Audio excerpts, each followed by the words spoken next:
Boa tarde, pessoal, o Dibu aqui gravando mais um vídeo e hoje vamos falar sobre o filme Nem Que a Vaca Tussa. Premiada 3 vezes com a medalha arroba de ouro e a primeira Miss Deseja Feliz da exposição. Uma animação que apostou no humor, músicas, no faroeste e em personagens completamente malucos. Se aguentar ficar vários dias sem comer, sem beber, discreto e pronto para qualquer terreno. Gostaria de pedir o like de vocês, a inscrição, que é realmente bem importante nesse momento do canal. Eu estou tentando chegar na meta de 500 inscritos, mas também ativem o sininho para receber notificações de vídeos novos. Como eu disse em vídeos anteriores, a Disney sabe fazer um filme com um bom humor. Ela só não está fazendo mais nos filmes atuais. Mas vamos falar sobre esse filme de ponta a ponta, pois esse filme foi bastante importante na minha infância. Foi bem especial. Eu assisti ele várias e várias vezes, pois é realmente um filme bem divertido.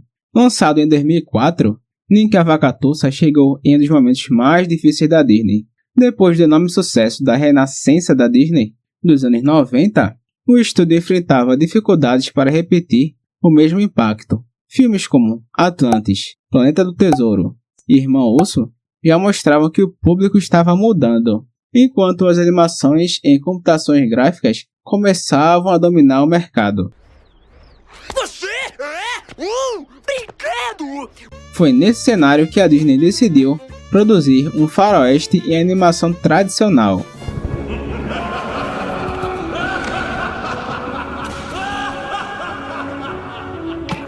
A história acompanha 3 vacas de personalidades diferentes: Meg, Que isso? A sessão de comida congelada?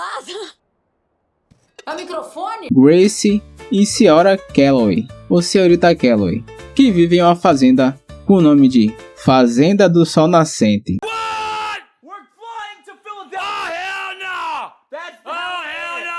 Brincadeira, a fazenda se chama Pedaço do Céu. Gostaria de dar também um ênfase e elogiar as dubladoras brasileiras, como a Cláudia Rodrigues, que dublou a Meg, Fernanda Montenegro, que dublou a Senhorita Calloway, e Isabela Garcia, que dublou a Gracie. Quando a fazenda onde vivem corre risco de ser perdida por causa de problemas financeiros, agravado pelos roubos frequentes dos gados, elas decidem capturar o maior ladrão de gado da região para conseguir a recompensa e salvar seu lar. Um ladrão chamado Alameda Slim. O único verme que falta é o desqualificado e imprestável do Alameda Slim. O que parecia uma missão simples rapidamente se transforma em uma aventura de perseguição. A primeira vaca a aparecer no filme é a Meg. Agora tá ficando bom! E antes mesmo dela chegar na fazenda, ela conta a história que ela fazia parte de um rebanho que foi roubado, sobrando apenas ela. Ao longo da aventura, ela aprende a trabalhar em equipe com as outras vacas. E a Meg tem uma personalidade bem extrovertida, diferente da Senhorita Calloway, que tem uma personalidade um pouco mais rígida. Tem projetos de torresmo? Você já não tem latas até de sobra? Não, ainda falta. E preza muito pela responsabilidade. Ela é, sem precisar dizer, meio que a líder dos animais da Pedaço do Céu. E a Gracie funciona como o lado otimista dentre as 3. Ela ajuda a equilibrar as diferenças entre as protagonistas. Ela não vai piar. Mas nessa fazenda tem vários outros animais, cada um com a sua própria personalidade marcante, o que eu achei bem interessante. E a dona dessa fazenda se chama Pearl, que é pérola em português. Você tá com um bicho carpinteiro. Vai embora, Sam! O xerife que veio trazer a notificação veio montado no cavalo Buck, que é um cavalo que sonha em ser montado pelo maior caçador de recompensas da região, chamado Rico. Quem é esse? Foi mal. E ele também rende várias cenas engraçadas. E não só isso, ele também tem um desenvolvimento de personagem. Depois dessa apresentação, a Meg tem a ideia das 3 saírem da fazenda e ir caçar o Alameda Slim atrás da recompensa, mesmo que a senhorita Calloway não acho uma boa ideia. Agora falando sobre o humor do filme, e esse talvez seja o aspecto mais marcante do filme, ele aposta em expressões exageradas, mas bem dosadas, perseguições e piadas visuais quase o tempo todo. Quem procura uma história mais séria pode estranhar esse estilo, apesar que, sinceramente, tudo é feito de maneira bem feita. Com isso eu duvido que alguém realmente se incomode com essa mudança de tom da Disney, pelo menos nesse filme.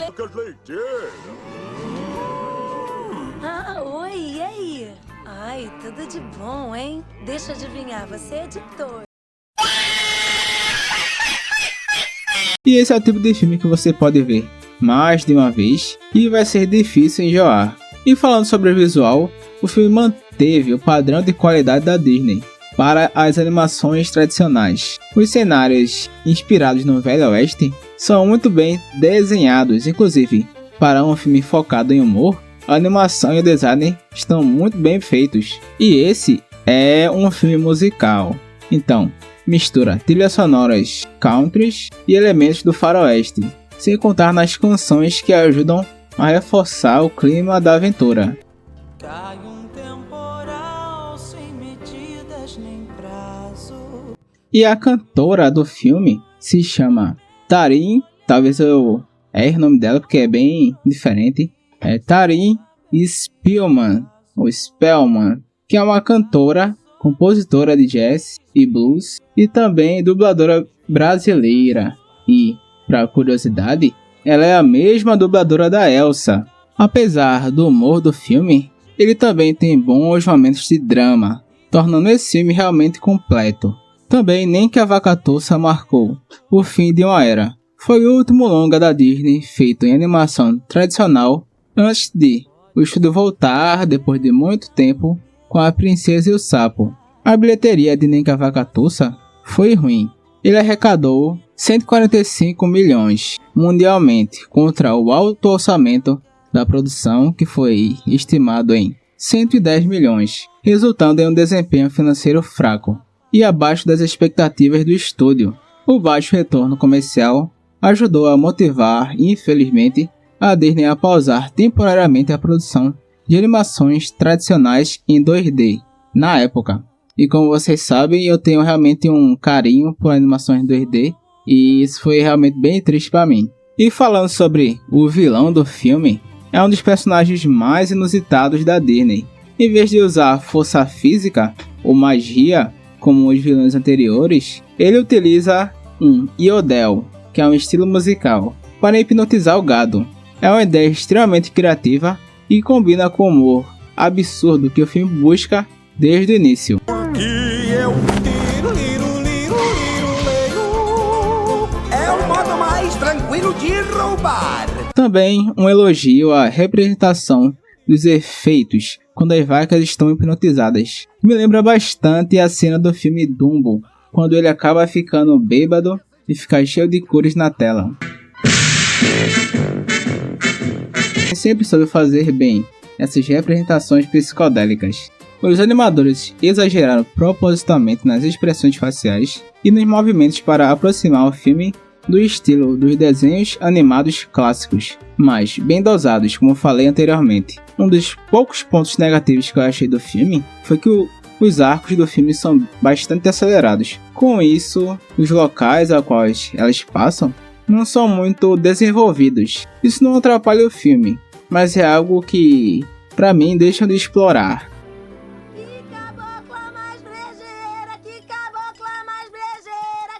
Não me olhe dessa maneira. É bom ela tirar essa cabocla brejeira daqui antes que a vaca vá pro brejo.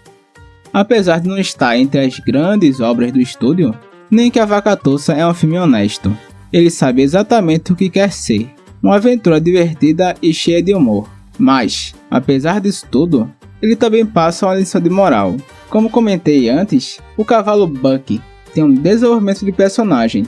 Apesar dele realizar o sonho dele de ser o cavalo do Rico, ele escolhe seguir o caminho da justiça, já que o Rico se revela como um cúmplice do Alameda Slim. E ele decide lutar contra ele e seguir o caminho da justiça, mesmo que tenha que ir contra o seu ídolo. Ótimo, agora faço esse trem andar e vamos subir daqui.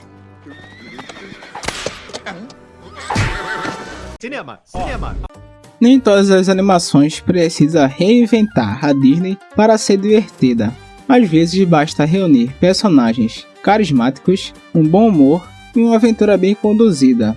Nem que a Vakatussa talvez não esteja entre os maiores clássicos do estúdio, mas certamente merece ser lembrado como uma das últimas grandes produções da era da animação tradicional.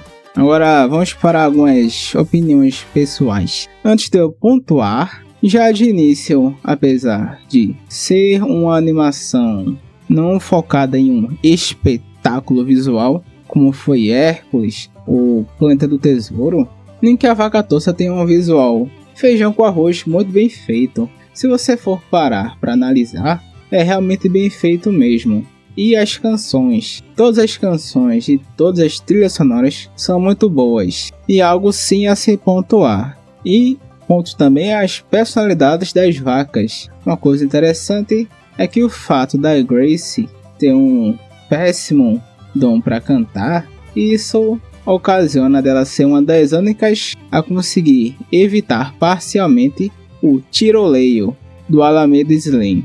E falando do Alameda Slim, ele sofre daquela situação onde, apesar de ele ser habilidoso em várias áreas, os capangas dele são bem idiotas. E isso acaba atrapalhando ele. Sumiu e ele vai falir. Momento perfeito para um certo latifundiário aparecer e tomar as terras todas. Quem é o senhor? O que o senhor fez com o tio Slim? Prepara os punhos, seu almofadinha! Sou eu, acordem! Este é o disfarce que eu uso para ir a todos os leilões e arrematar as terras, seus macacos com cérebro de minhoca! Mas no geral é um filme com um humor muito bom, que vale sim a pena ser revisto. Pra Nem que a Vakatussa eu vou dar uma nota 7, mas um 7 de respeito. Outra coisa é que em breve eu vou começar a pontuar. Quando eu tiver que dar alguma nota 10, eu vou dar tipo 10, 3 estrelas ou 10, 2 estrelas. Porque eu percebi que alguns dos filmes que eu pontuei como 10 são melhores que outros. Então eu vou adicionar esse detalhe. Então é isso, pessoal, espero que tenham gostado do vídeo. Não esqueçam de se inscreverem no canal e deixar o like. E nos vemos no próximo review.